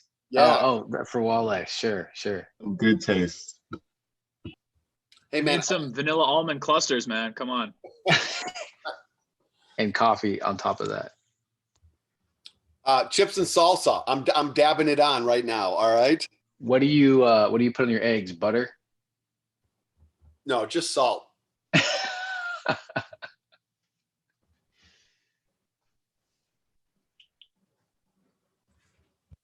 So I'm going to say while folks are sending their stuff in, before I went to Wisconsin, I'd never been to Wisconsin, and I think this is probably true for a lot of our team leads. Actually, I'd never been to Wisconsin. I knew nothing about the state, and I never wanted to go to Wisconsin. I'm born and raised in Washington State, in Tacoma, actually, and Wisconsin has never even seemed like anywhere that was cool. So growing up, I was just like, that's a place where there's like a lot of farms and the Green Bay Packers. That's it. And I went there for the first time, and I was like, wow, they have like hip coffee places, and there's actually Black people who live here and Latinx folks. It was a really formative experience. It was pretty cool. And now it's like my adopted state. I love it. Yeah, you've been there at least 4 or 5 times. I mean, I know 3 times in 2018, and then 2019 you went back for the Supreme Court. So yeah, we've knocked on thousands. I bet my team has knocked on 20,000 doors in Wisconsin. The point you made about not having traveled there before, that is so very common for state leads and for volunteers. That's part of what we're trying to do here, is to learn and to educate. And that getting outside the Seattle bubble experience is like below the radar, one of the most profound parts of Common Purpose, right? And it certainly happens when we travel, but we also have those experiences in a lesser degree, but we still have them through our remote work. Yeah, we do, because we talk to live voters. Our folks, again, they're talking to folks in Wisconsin live. And a few things strike you. One of them is like, these people are not too different from us or from people in our own state. And also, some of the challenges that they have are really something that we don't experience. So you get, like, in one visit, you get the commonality of like, they're just like us as people, as voters, as people in the community. And then you also get the part of, wow, we have so many privileges around voting that they don't even have anything close to. And this is why we are traveling there. Yeah. Let me say, let me say a couple things here, and then I'm going to ask, and then while I'm doing that, Charles, if you could pop up the advocacy page. Okay. Well, really quickly, let's look through some of these responses we got from folks. Yeah. We got Michigan. We got a team going to Michigan that's scheduled to go in July to do voter registration work. That may or may not happen. We're planning to travel after July 4th. And it will depend upon the kind of state health metrics that we're building. We're building a little public health or travel safety matrix, which will be our column 5 as we select states. That was Carolyn who said that. Yep. Yep, Carolyn. I'm from Michigan, Carolyn. So yep, I hear you. That was a very, very close state. Trump won it by 10,000 votes in 2016, and John James is running for the Senate on the Republican side against the incumbent Gary Peters. It's an essential hold for the Democrats. Len, you're saying Montana Senate? Absolutely. Steve Bullock in the race. You know, Bullock is either ahead or very close in that race. Bullock is a very popular two-term governor there as Democrat, and that's a purple state. And that's new to our map. That's the newest state that we've added in 2020. Yeah, after Bullock threw his hat in the ring. Yeah, we'll definitely be doing work in Montana. We haven't started it yet, but it's not on our radar. It's for sure.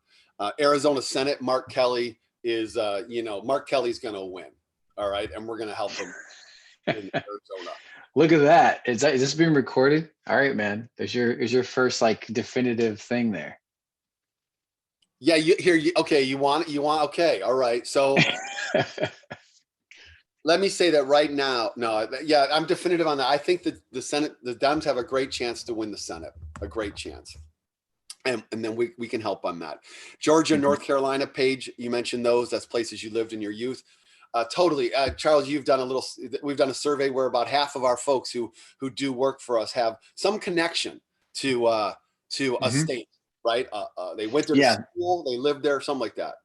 Yeah. School, work, family. Surprise, a lot of people who live in Seattle are from other places. They weren't, a lot of folks weren't born here. And this is kind of they're going back to help out their communities. Yeah, about half of the volunteers. Yeah. Hey, Don, I see your comment about interested in impact on voting rights and access. If you're not watching my lectures right now, I'm doing 2 of them on voting rights. Email me afterwards, david@commonpurposenow.org or cpnow.org, and I'll be happy to get you on those. Voting rights is, this is what we're doing, a ton of it. We're reading Dr. Carol Anderson's book right now, One Person, No Vote, as part of our trivia, which Maria is heading up. So if you want to be part of our trivia, which is pretty much the funnest thing in the history of the world, then email Maria@cpnow.org.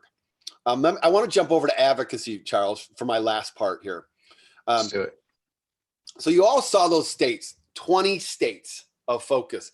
And when we say a state is of focus, what we have meant as an organization is we are engaging the voters in those states. And Daniel is heading up our remote work, and we are, working in Wisconsin. We're working in Virginia. He's going to be bringing out some other opportunities in next Friday's weekly email. It's going to be for the state of Washington, voter reg work there. It's going to be for calls into Georgia, calls into Arizona. Pennsylvania just contacted us as well. We're going to be making calls and emails and we've written letters into Pennsylvania, all over the country. That's voter work. And that's the work, of course, of mobilization. But it is also the case that advocacy is the other side of this. And what we mean by advocacy is we mean putting pressure on elected officials to do the right thing. All right. We could call it accountability. We could call it advocacy. We could call it lobbying. We call it advocacy because we're advocating for a particular position, a particular worldview. And that worldview is a just and inclusive democracy. Okay. And so those states that are on that 20 states for the year, most of them, not all of them, but most of them are part of what we call an advocacy initiative, where we are contacting the 2 U.S. senators, the governor, and the election commissioner in each state, and asking them to do both, at least one of 2 things: to increase access to absentee balloting for this year, and second, to increase early voting opportunities. And both of those are important. In Washington State, we're used to mail-in balloting, and that's very, very comfortable to people here. But for a good chunk of America, absentee balloting or mail-in balloting in general is not something they do, and they don't actually trust it. Okay, they don't necessarily feel comfortable about it. Right now in the United States, about 20% of folks mail in ballots. And a large chunk of folks in battleground states have not had long histories with mail-in ballots. So what they are telling us is that they want to have 2 options. They want to be able to mail in ballots, but they also want the option to vote in person. They just want to be able to do it safe. All right. They want to be able to do it safe. And the way to do it safe is to have more time to be able to do it and to have protocols in place for people to vote. Distancing, cleanliness, maybe appointments, maybe drive up voting. These are all things that we can do, and some of it is already being done. So we are pushing for more access to absentee balloting and more early voting opportunities. And that's our advocacy initiative. We've identified 27 states. Those 27 overlap with our 20 voters states. There's probably like 15 states of overlap in there. But then there's a couple other key political states where we are pushing on the elected officials, not because we are ultimately think we can either win and we're going to win in that state with the voters, but because those states have political heft. They matter for us. Like, we don't need to be engaged in Massachusetts, for example, on the voting side. It's a very blue state. So they don't need our voting support. So it's not one of our 20 voter engagement states, but it is one of our 27 advocacy states, because believe it or not, Massachusetts has a pretty poor absentee balloting formula, and it also doesn't offer hardly any early voting. So we're like, hey, you know what? It's important that a blue state do the right thing here. And so let's get you on board so that you can be unified on the Democratic Party side in pursuit of more fair and just and inclusive voting and democracy. So there's overlap of the 27 states of advocacy and the 20 states on the voters. And what we're asking people in the advocacy is to go through 4 steps. 1, just to sign up, just tell us you want to do this work, that you're willing to do it. Then to move right into step 2, which is where we have compiled a list of the 4 individuals we want you to contact in each of those states. The 2 US senators, the governor, and the election commissioner, who is usually the Secretary of State. We have 3 ways to contact them: phone calls, emails, and tweets. You get to pick whichever ones you want, okay? All you're doing is what's going to be in step 3, which is the script, which is we give you a very short script to ask them to amplify absentee balloting and early in-person voting. You don't need to be an expert. All you got to do is say, hey, just give us more absentee balloting and early in-person voting in those states. You will most likely not ever talk to the candidate. In fact, I'll be stunned if you ever do. You're likely to talk to an aide if you talk to anybody.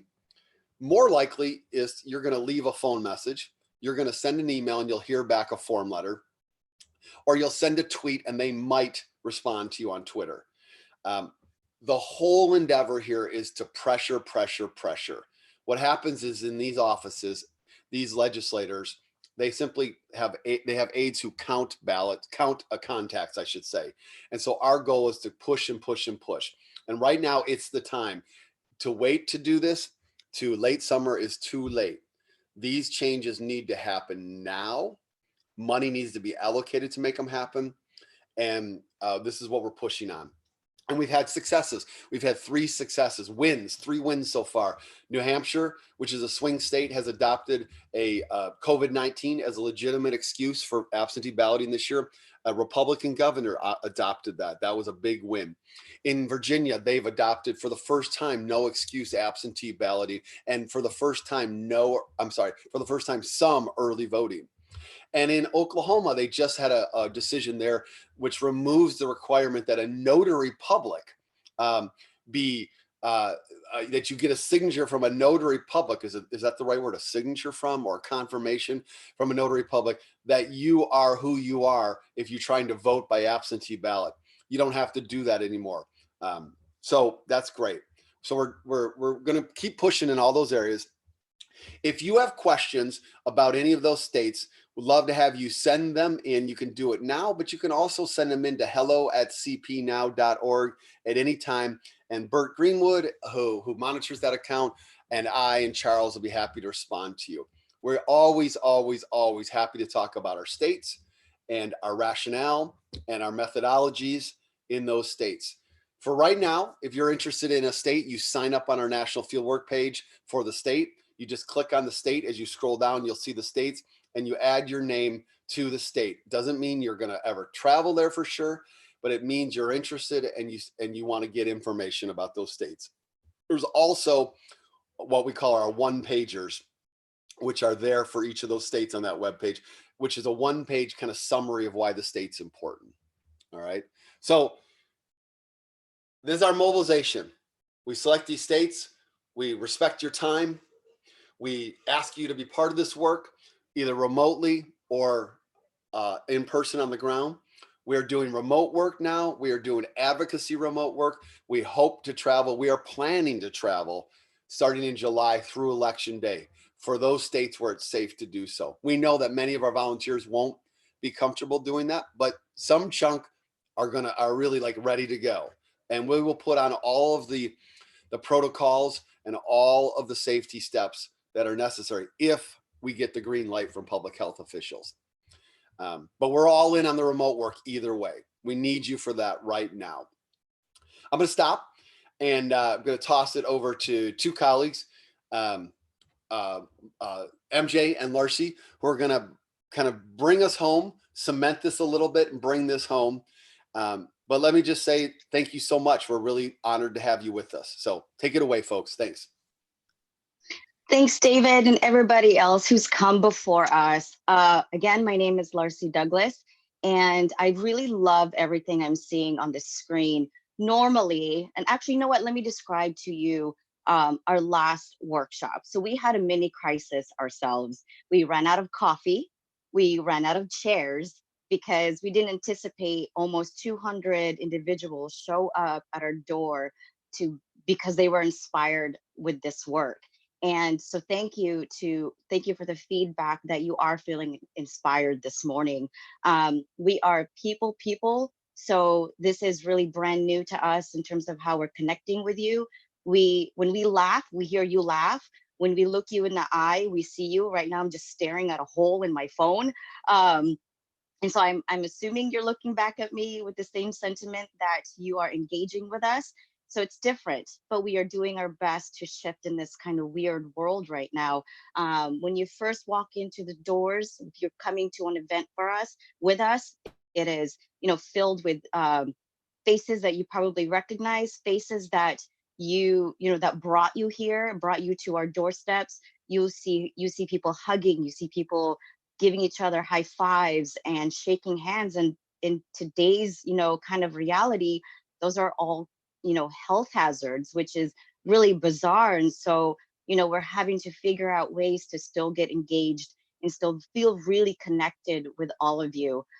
So, with the library of videos you can click through, there's opportunities for you to to amplify yourself, to triple yourselves by sharing, our library of information out there.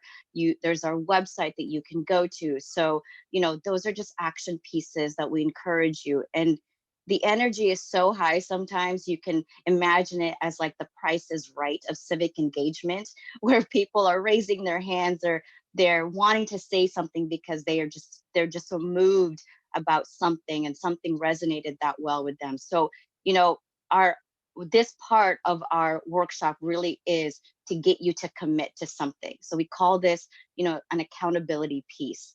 What are you committed to do after this? Is it just simply going to our website and signing up? Is it simply just attending a workshop?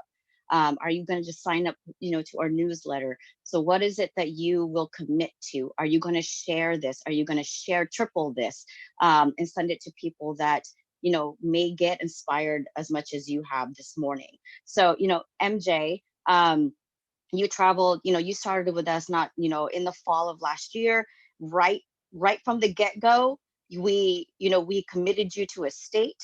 And then you became a state lead, and then you led a team over there. I mean, we kind of threw you into kind of the deep end of creativity of how this civic engagement really works. So what's new now? What have you been up to in terms of what's the new set of commitments that you have been contributing to Common Purpose? Yeah, thank you, Larcy. As I was listening to you describing our last workshop, it really, really kind of pained me a little bit, because I remember so much of that day. It was such a fun time. People were so excited and people were so willing to do the work and really committed to the work. It was really our last one that we had in person, I believe. And so having that experience and then having to transition to this has been a little hard for all of us. And it also has been really hard for our community. So thank you so much for you all. That I wanted to give some shout outs right now of the people that were constantly communicating with us this morning. Carolyn, thank you. Peggy, Kim, and I believe Alan Ross. Thanks so much for being here this morning with us and commenting and interacting with us. It truly makes it a difference for us. It really makes it feel like we're there, like Larcy was saying, in our intro workshop live together. So thank you. And we hope that we continue to have these opportunities where we can connect. And for you all to connect, I think it's also important that our community connects with one another. So, if you're on our commenting on our YouTube page, you could also say hi to each other and have conversations there that we can also tune into. Yeah, so the question is, what am I doing now that we're at home? Well, right now, it's like almost 10:30, or it is, almost 10:30. And, this morning I woke up tired, but also really excited to be here. And I think that my role has also transitioned a little bit. As a community manager, really my job was to go to people's homes and plan out events and the fundraisers and all that fun stuff. And now I have to be sitting home, still connecting with community through our social media channels, and still talking to people, which I enjoy a lot. But it is a little different. And so that has made me feel like I'm disconnected in a way, but also the fact that I'm still able to connect with my Florida team through WhatsApp is really great. We're still doing a lot of work. And I think that the different advocacy pushes we're having right now with Wisconsin and with the mail-in ballot stuff, it's still bringing the community together. So that's also inspiring. And I've been connecting with people about that. And people ask questions on Facebook, and people have questions, when we have these introductory workshops. And on a daily basis, I'm emailing people different things that they can be involved with. So that's something that I'm still doing as my role as a community manager. And I think that a little bit outside of my community manager role is I've launched, not really launched yet, but I am in the works of building a Spanish-speaking group. And so that's something that has inspired me to continue the work. It's something that is giving me the strength and the energy to continue. I speak Spanish fluently, and so after going to Florida and bringing a group of people who were doing door knocking in Spanish with Latinos in Florida, that really inspired me. And coming home meant trying to continue that work. And so right now I'm working with folks to do remote work in Spanish, and it has been such an honor and such a privilege for me to be able to do that and lead that advocacy work. And so I'm still in the works of it, and we'll let you all know the details as soon as we have more.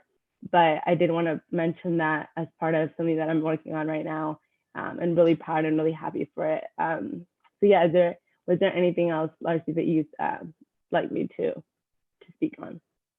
No, so the rest of you who are still viewing us, thank you for staying this long and still engaging.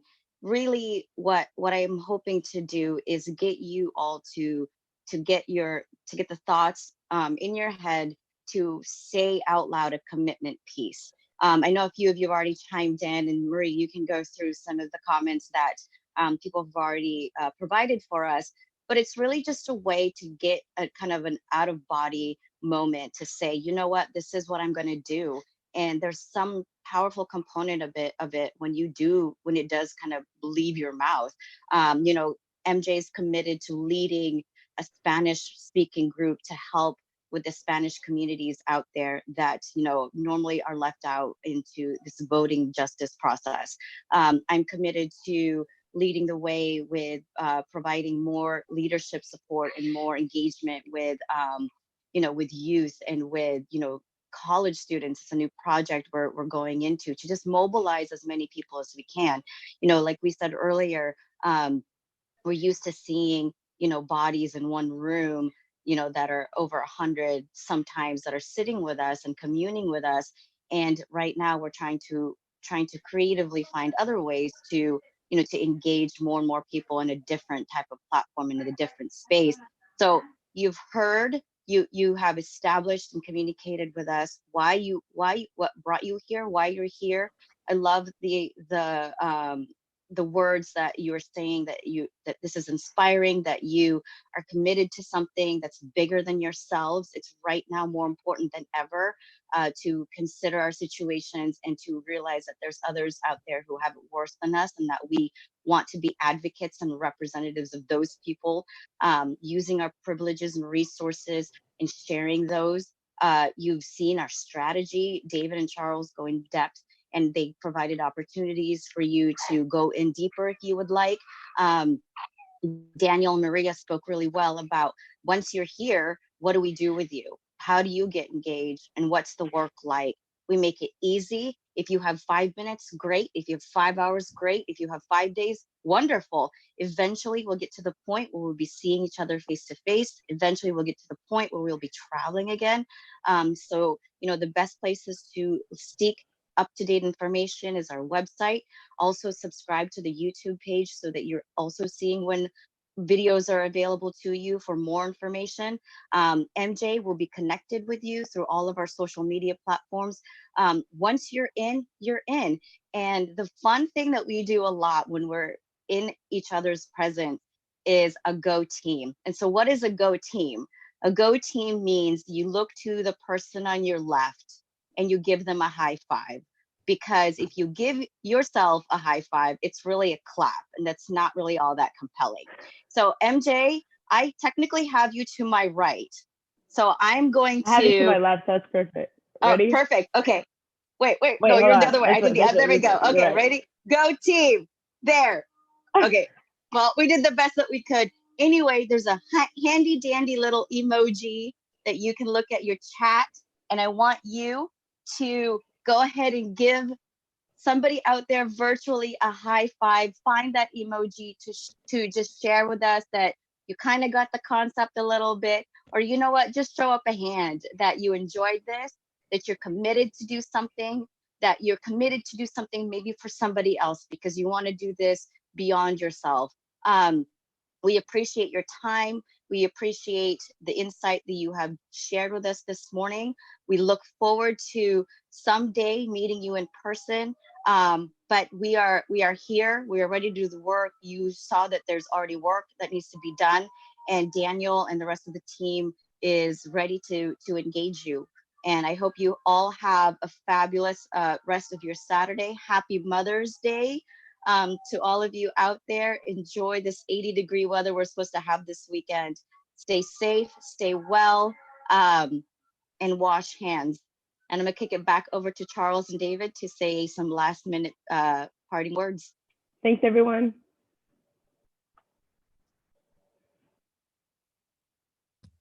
Hey, thanks. I'm coming back on as David. Thanks, Larcy, MJ. Let's have everybody else back on. Totally.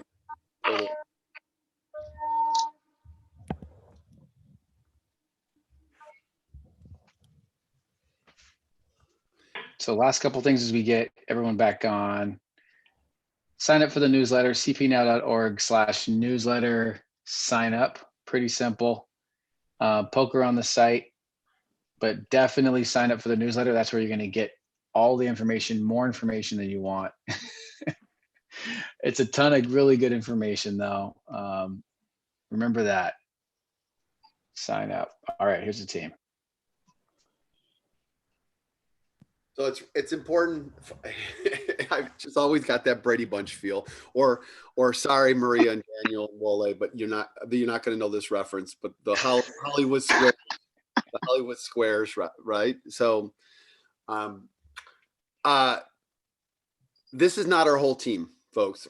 This is a good chunk of us, right? But we've got a few other colleagues that that just don't, this isn't part of what their day-to-day responsibilities include, is the workshop.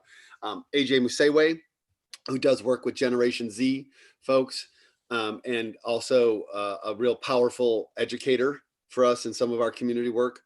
And Jamie Lynn Wheeler, who is works with Fuse Washington full-time and is a consultant for us like Bert, and she oversees a chunk of our Washington work, and she and Daniel work really closely together.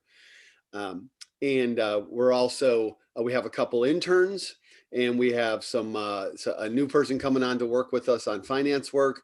And every time we make an investment in this organization, it's in the next generation of leadership. All right, that's the way it's going to be. That's what we are all signed up for. So volunteers, those of you that have joined this call and want to work with us, those 3 circles, the mindset, the mojo, and the mobilization, that's what the ticket you buy if you're part of Common Purpose. And if you're cool with that ticket, then we're like, we want you and we need you. All right. We really, really need you for this work. All right. So there's one other really brand new, like 6 weeks into being a member of Common Purpose. All right. You can see her. She's in one of your, I don't know where she's at. She's in my left corner over here. Larcy, who is she? So this is the newest member. She just is waking up, making her debut appearance. This is September Rose. And a lot of people saw this pregnancy unfold in our community at CP. And it was just really, really fun to blossom through all of it. And the last workshop we had, I was 9 months pregnant. And lots of support and love from everyone to just have a safe pregnancy throughout this pandemic. But here she is, she's just waking up. You say hi to everybody, say welcome to Common Purpose. All right. So we one of our things we still do virtually, and then we're wrapping up with this, is we have a go team moment, as Larcy's mentioned, or Charles's mentioned. I think it was Larcy and MJ who demonstrated that. And we also have a hands in, where we come together in our circle, our CP circle. And it's how we end all of our meetings. It's usually we do it right like when we're all done cleaning up, and whoever's still in the room is part of the circle. So we can all do this virtually right now, and humor me, please. We're gonna all put our hands into the middle, and then we're gonna push them down on Common, and then we fling them way back up on Purpose. See, this is the way we wake up Wole too. So Wole, he's been sleeping. Okay. This is how we wake up Wole. And so we're gonna do. And look at September's ready to go. She's ready to go. All right. So everybody, we appreciate it. Hands in, everybody. Before we do this, I just want to acknowledge that David successfully stretched this beyond 2 hours. Way to go, man. My entire goal on this was, all right, so hands in, down on Common. Common Purpose. And hey, Wole produced this. All right. Thank you, Wole, for making this happen. Wole. Yep. Sure. Go See you all team. later. See you, everybody. Bye. Thank you. Bye. Enjoy the sun.